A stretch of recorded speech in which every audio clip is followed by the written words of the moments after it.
මේ නිග්‍රෝධ නුගරුක්ෂයකට තමයි අපි අජපාල නුගරුක කියලා කියන්නේ. ඒ මෙතෙන්ට අජපාල කියලා කියන්නේ ප්‍රදේශයේ එළුව බලා ගන්න අය දවල් කාලේ විවේක ගන්න මේ ගහ යට හෙවන විශාල ගහ. හොඳට හෙවනයි. ඒ නිසා එළු පාලකයෝ මේ ගහ යට විවේක ගන්නවා. එළුව පාලනය කරන අය මෙතනම විවේක ගන්න නිසා නුග ගහට අනුවර්ත නාමයක් එකතු වෙනවා අජපාල නුගරුක කියලා. එhmenan බුදුරජාණන් වහන්සේ එක වෙලාවක එතෙන්ට වැඩම කරනවා. ආන් ඒ වෙලාවේ මේ පෞකාර මාරයා අජපාල නුගරුක ගාවට බුදුරජාණන් වහන්සේ හොයාගෙන එනවා. ඇවිල්ලා බුදුරජාණන් වහන්සේගෙන් ඉල්ලීමක් කරනවා. ආන් ඒ කාරණාව අපේ බුදුරජාණන් වහන්සේ පස්සේ දවසක එදා මාරයා අජපාල නුගරුක මුලදි කරපු ඉල්ලීම ආනන්ද ස්වාමීන් වහන්සේට මතක් කළා.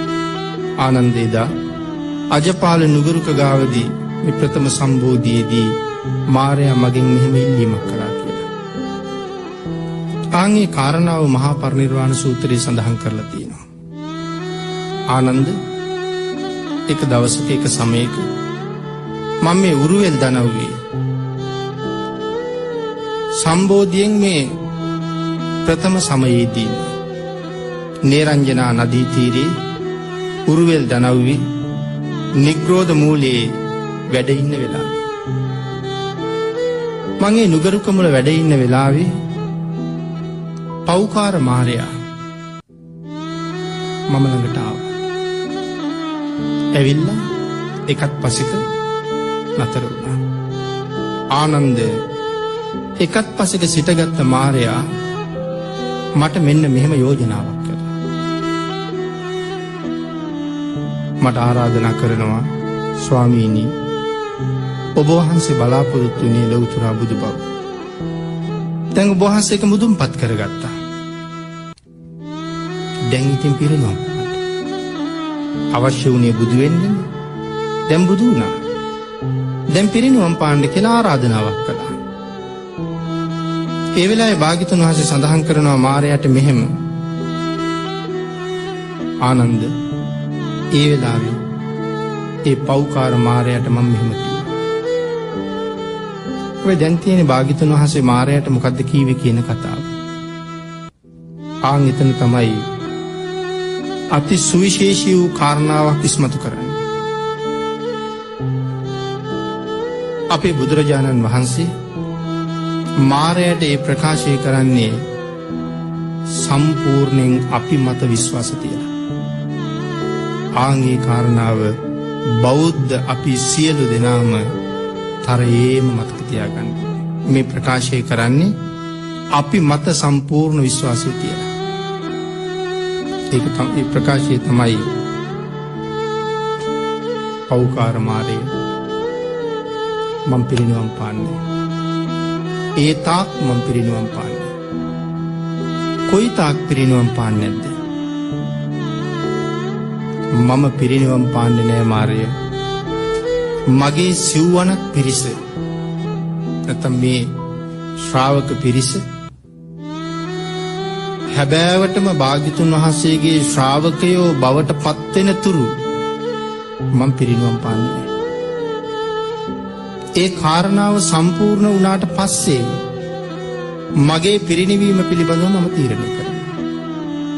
එහෙමනම් මේ ඉන්න මිනිස්සු මගේ හැබෑම ශ්‍රාවකයෝ බවට පත් වෙන්න ඕනේ. ඒ තාක් නම් පිරිනිවන් පාන්නේ නැහැ. එතකොට අපි හැබෑම ශ්‍රාවකයෝ බවට පත් වෙන්න ඕනේ. එතෙක් වැඩ ඉන්නවා. එහෙමනම් පින්නතුනේ අපේ භාග්‍යතුන් වහන්සේ පිරිනිවන් පාපු කාලේ වෙනකොට මේ බලාපොරොත්තුව මුදුන්පත් වෙලා තිබුණා. සිව්වනක් පිරිසම බුදුරජාණන් වහන්සේගේ කීකරු ශ්‍රාවකයෝ බවට පත් වෙලා තිබුණා. ආන් එයින් පස්සේ බුදුරජාණන් වහන්සේ තීරණය කළා දැන් පිරිනිවන් පාන්න කාලේ. බලාපොරොත්තුව මුදුන්පත් වෙලායි තියෙන්නේ. එතකොට එදා ඒ බලාපොරොත්තුව මුදුන්පත් කරවමින් හැබෑ ශ්‍රාවක පිරිසක් වැඩ හිටපු නිසා ඒ ශ්‍රාවක කියලා කියන්නේ සිව්වණක් පිරිසට භාග්‍යතුන් වහන්සේගේ කාර්යය භාග්‍යතුන් වහන්සේ නිමා කළා.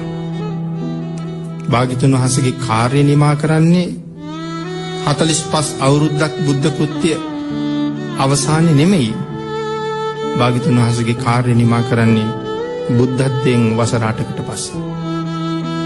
ඒ කියන්නේ මොන තරම් ඉක්මනට භාග්‍යතුන් වහන්සේගේ කාර්යය භාග්‍යතුන් වහන්සේ මුදුන්පත් කරලා තියෙනවා. උන්වහන්සේගෙන් වෙන්න ඕන කාර්යය ඉවර කළා. 8 වෙනි අවුරුද්ද වෙනකොට. නමුත් අපි හරියටම ශ්‍රාවක වෙනකන් භාග්‍යතුන් වහන්සේ මේසා කාලයක් වැඩ හිටියා. ආන්ගේ ශ්‍රාවක පිරිස කියන්නේ කාටද කියන කාරණාව තමයි අපි සාකච්ඡා කරන්න ඕනේ. මෙතන බුදුරජාණන් වහන්සේ සඳහන් කළා මගේ මේ පිරිස දැන් ශ්‍රාවකයා කියලා කියන්නේ මනාව කීකරු වෙච්ච කෙනාට. අපි මේ කාරණාව මීට කලින් සාකච්ඡා කළා කියලා මම හිතනවා. මනාව කීකරු වෙච්ච කෙනා කියලා කියන්නේ. දැන් ශිෂ්‍යයෙකුට ගුරුවරයා කීකරු ශිෂ්‍යයෙක්. හොඳ ශිෂ්‍යයෙක් කියලා කියන්නේ ගුරුවරයා කියන දේ 100%ක්ම අහන කෙනාට. ගෙදර ළමයි කීප දෙනෙක් ඉන්නකොට අනිත් දරුවන්ට වඩා මේ දරුවා විශේෂයි කියලා කතා කරන්නේ අනිත් දරුවන්ට වඩා එක දරුවෙක් ගැන විශේෂ ආදරයක් දෙමව්පියන්ගේ හිත ඇතුලේ ඇති වෙන්නේ අන් අයට වඩා වැඩියෙන් මව්පියන්ට කීකරු කෙනා සම්බන්ධයි. එහෙමනම් බුදුරජාණන් වහන්සේට ඊටාම හොඳින් කීකරු වෙච්ච කෙනාට තමයි මේ ශ්‍රාවක කියලා කියන්නේ. එතකොට අපිට කල්පනා කරන්න බොහෝ දේවල් මේ ප්‍රකාශය තුළ ඉතුරු කරලා තියෙනවා. 100%ක්ම කීකරු කෙනා ශ්‍රාවක. 100න් පංගුවක් කීකරු වෙච්ච කෙනා ශ්‍රාවක නෙමෙයි. එහෙමනම් ඒ ශ්‍රාවක බව අපි ළඟ තියෙනවද? අපි තාම එතෙන්ට ඇවිල්ලාද සුදුසුද කියන කාරණාව අපි මේ ධර්ම සාකච්ඡාව පුරාම සාකච්ඡා කරනවා.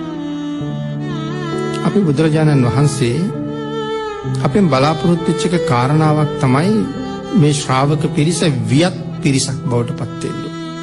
වියත්තා කියලා සඳහන් කරනවා. මගේ ශ්‍රාවක පිරිස වියත් වෙන්න ඕනේ. වියත්තා. මොකද්ද මේ වියත්තා කියලා කියන්නේ? දක්ෂ වෙන්න ඕනේ. මේ ශ්‍රාවකයෝ ඊටාම දක්ෂෝ බවට පත් වෙන්න ඕනේ. මොනවට දක්ෂ වෙන්න ඕනද? මේ ලෞකික විෂයන් හදාරලා ඉහළින් ඉහළට යන්න දක්ෂ වෙන අය ගැනද මේ කතා කරන්නේ? නිවන් මඟ පිළිබඳව පූර්ණ දක්ෂතාවයක් වුන් ළඟ ඇති වෙන්න ඕනේ. එහෙනම් ඒ නිවන් මඟ හොඳට ප්‍රසිද්ධ වෙන්න ඕනේ. නිවන් මඟ සමාජයේ පුරාම ප්‍රචලිත වෙලා පැතිරිලා තියෙනවා. නිවනට යන්නේ කොහොමද කියන කාරණාව හැම දෙනෙක්ම දැනගන්න ඕනේ. නිවන් දකින්න හැටි හැම කෙනෙක්ම දැනගන්න ඕනේ. ඒක තමයි මේ නිවන් මඟ ප්‍රචලිත වෙනවා කියලා කියන්නේ. වියත් බවක් ඇති කරගන්නවා කියලා කියන්නේ නිවනට